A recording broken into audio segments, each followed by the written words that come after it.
Hər vaxtınız xeyir olsun. Azad Azərbaycan televiziyasında xəbər vaxtıdır.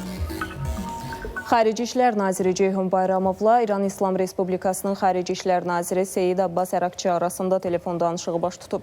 Bu barədə Xarici İşlər Nazirliyi məlumat yayıb. Telefon danışığı zamanı regional vəziyyət müzakirə olunub. Nazirlər bölgədə hərbi eskalasiyaya son qoyulması istiqamətində mümkün səylər ətrafında fikir mübadiləsi aparıblar. Bununla yanaşı Xəzər dənizi bölgəsində təhlükəsizliyin təmin olunmasının əhəmiyyəti vurğulanıb.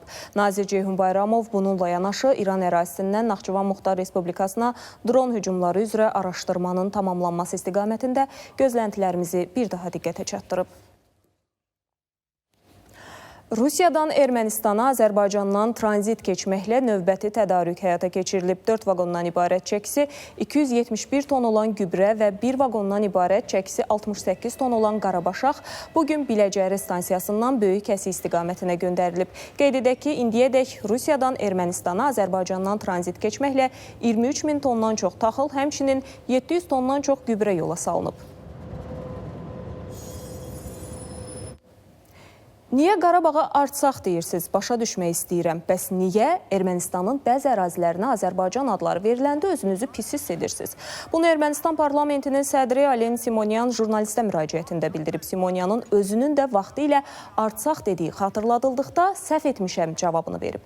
Qarabağ Azərbaycan ərazisidir deyə o əlavə edib. Simonyan üzərində Ermənistanın xəritəsi olan nişanını göstərərək qeyd edib ki, həmin xəritədə Türkiyə qərbdə, Azərbaycan şərqdə, İran cənubda, Gürcüstan isə şimalda yerləşir. Və Cavaxetiyada Ermənistan yox, Gürcüstan ərazisidir. Belə şeylər deyərkən qarşı tərəfdən adekvat cavab alanda təəccüblənməyin deyə parlament sədri qeyd edib. İsrail və Amerika Birləşmiş Ştatları silahlı qüvvələri İranın cənub-qərb və mərkəzi hissələrindəki qaz infrastruktur obyektlərinə zərbələr indirib. Bu barədə İranın Fars agentliyi məlumat yayıb. Məlumata əsasən hücumların hədəfi İsfahanda yerləşən qaz paylayıcı stansiyanın binası, habelə İraqla sərhəddə yerləşən Xürrəmşəhr şəhərindəki elektrik stansiyasına gedən qaz kəməri olub. Agentliyin məlumatına görə qaz infrastruktur obyektlərinə, eləcə də yaxınlıqdakı yaşayış binalarına maddi ziyan deyib. İranda İsrailin paytaxtı Təl-Əvivə raket zərbələri indirib. İsrail mətbuatının məlumatına əsasən zərbələr nəticəsində 9 nəfər ölüb, 1 yaralı var. Bildirilib ki, hücumlar nəticəsində bir neçə binaya və nəqliyyat vasitəsinə də ziyan deyib. Bundan başqa Sepah, Dimona, Eylat və regiondakı Birləşmiş Ştatlar hərbi bazalarına raket zərbələr indirib. Bu barədə Sepahın mətbuat xidməti məlumat yayıb. Məlumata əsasən hücumlar gecə saatlarında həyata keçirilən 78-ci raket dalğası çərçivəsində baş tutub. Dimonada, Eylatda və regiondakı bəzi Birləşmiş Ştatlar hərbi bazalarında yerləşən hədəflər çox sayılı raketlər və pilotsuz uçuş aparatları ilə dəqiq vurulub deyə açıqlamada qeyd edilib.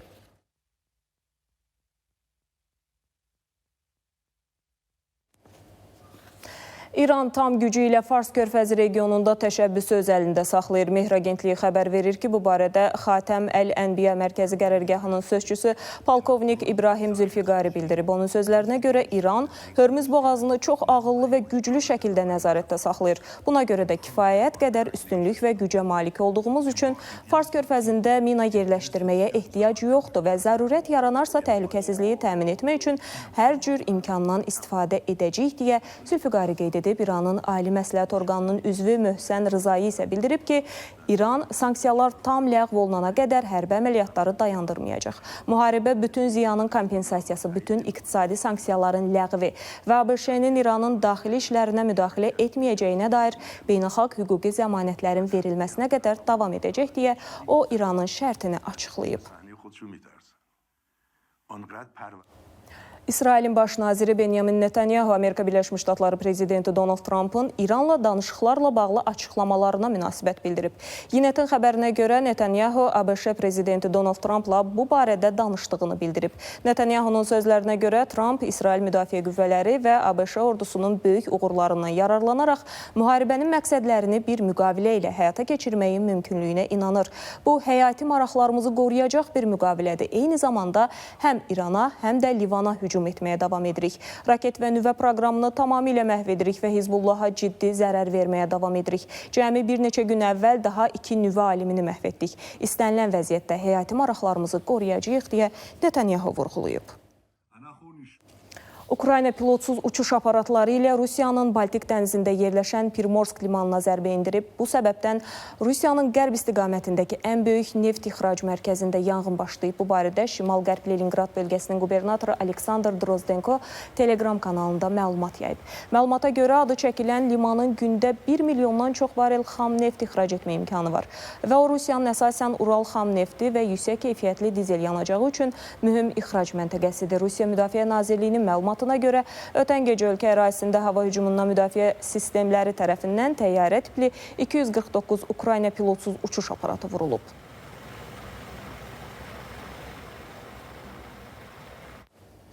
Dünən gecə Rusiya qüvvələri Ukraynaya kütləvi raket və PUA hücumu həyata keçirib. Poltava vilayətində otelə və çoxmərtəbəli binalara zərbələr endirilib. Bir neçə bölgədə yaşayış binaları hücuma məruz qalıb, yanğınlar baş verib. 2 nəfər ölüb, çoxsaylı yaralananlar var. Poltava Regional Hərbi Administrasiyasının rəhbəri Vitali Diakivniç bildirib ki, hücum nəticəsində yaşayış binalarına və otelə ziyan dəyib. Sevastopolda yaşayış binasında baş verən partlayış nəticəsində 2 nəfər ölüb, 8 nəfər yaralanıb. Bu barədə isə məlumatı şəhər qubernatoru Mikhail Razvojev Telegram kanalında paylaşıb. Məlumata görə mənzillərin birində baş verən partlayış nəticəsində çoxmərtəbəli yaşayış binasının bir hissəsi çöküb, qonşu binalardakı mənzillər zədələnib. Kolumbiyanın cənubunda meşəlik ərazidə Herkules C-130 hərbi nəqliyyat təyyarəsinin qəzaya uğraması nəticəsində 66 nəfər həlak olub, daha 57 nəfər isə xəsarət alıb. Bu barədə təyyarənin havaya qalxdığı Puerto Leguizamo şəhərinin təhlükəsizlik və inzibati idarə etmə üzrə baş köməkçisi Carlos Claros bildirib. Onun sözlərinə görə göyərtədə olan bəzi hərbiçilər təyyarə yerlə toqquşmadan bir neçə saniyə əvvəl özlərini aşağı atıblar. 4 nəfər itkin düşmüş hesab olunur. Qəzanın səbəbi isə hələlik müəyyən edilməyib.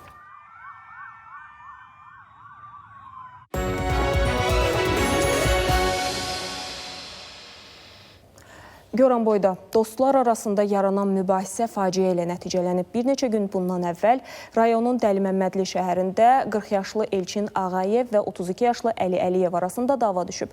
Nəticədə Elçin Ağayev Əli Əliyevə ciddi xəsarət yetirib, yaralı ağır vəziyyətdə Gəncə Şəhər Abbas Səhət adına birləşmiş xəstəxanasına çatdırılıb. Əli Əliyev bir neçə gün koma vəziyyətində qaldıqdan sonra bugün xəstəxanada həyatını itirib. Qeyd edək ki, cinayət əməlini törətməkdə şübhəli bilinən şəxs artıq saxlanılıb, hadisə yerinə prokurorluq orqanı əməkdaşları cəlb olunub, araşdırma aparılır.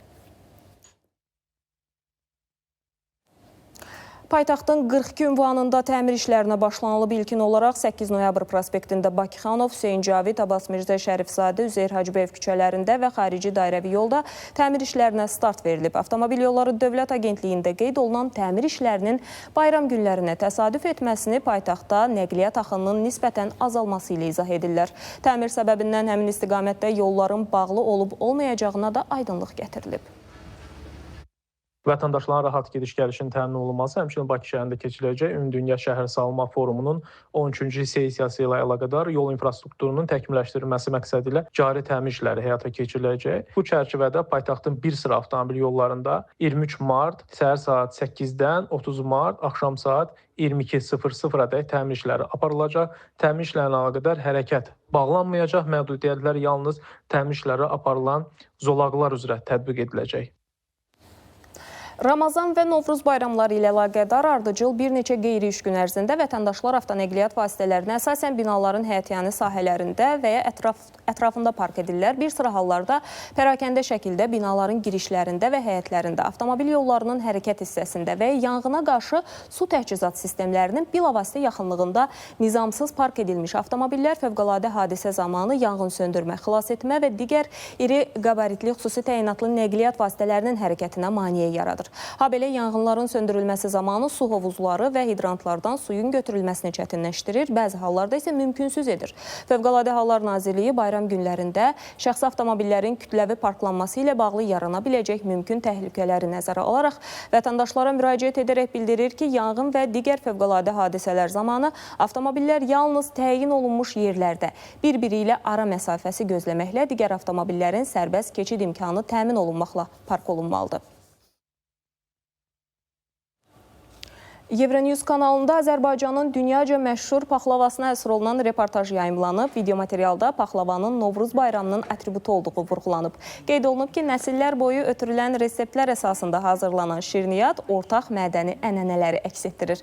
Azərbaycan paxlavası Novruz bayramı ilə əlaqəli ənənəvi şirniyyatdır və ölkənin müxtəlif bölgələrində geniş şəkildə hazırlanır deyə sujetdə qeyd olunur. Euronewsun sujetində ekspert kimi çıxış edən Ehtiram Fərzəlibəyov Azərbaycan paxlavasının hazırlanma qaydasını xarici tamaşaçılarla bölüşüb. Qida mütəxəssisləri isə qeyd ediblər ki, hər bölgənin özünə məxsus fərqli reseptlərlə paxlavası mövcuddur. Həmin şərbətə əlavə edirik, başlayıb belə. Belə, bu saata çatdıracaqlarımız bunlardan ibarət idi. Sağ olun, sağlıqla qalın.